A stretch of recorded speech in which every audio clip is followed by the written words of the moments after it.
Hi everyone, this is Mindy from Link Universal.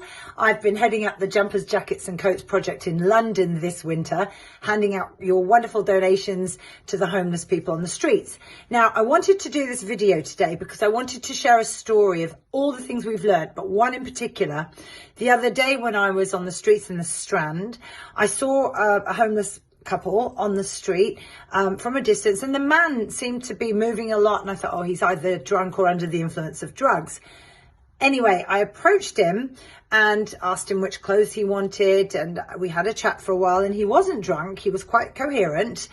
And when we started talking, I asked if there was anything I could do for him, how I could help him, did he need prayer? And when he said he needed prayer, not for him, but for his parents who were in heaven, who've left the earth now, I said, why don't you need prayer? Everybody needs prayer. And he said, no, I've done bad things in my life. I don't deserve it. I don't need it. Okay, I put that aside for a second. We prayed. And then I said, look, I know people who've done bad things in their life, but they've turned their life around for good. And they've really done amazing things to help other people.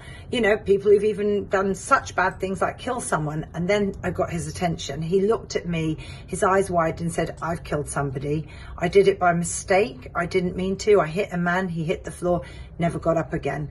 And I've carried that for 22 years, the guilt, the shame, and he started to cry. And I put my hand on his shoulder and said, look, that was the past.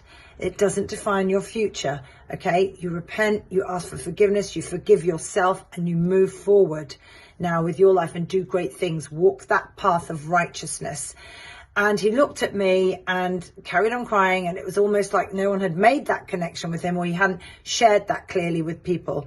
And as we were chatting, you could see that he was coming out with more and more of what he'd been carrying all this time. And what it taught me when I walked away from that was, you know, we're so quick to judge people. We're so quick to pass an opinion or have our own thoughts about what they've been through without really knowing what people are carrying, what they've been through in their life. And so, you know, when it comes to things like this, it's just shown me that we can just reach out to people with a bit of empathy, a bit of compassion, or the space to allow them to share and talk and make that connection, which is what the people on the streets are really missing. So that's my challenge for everyone.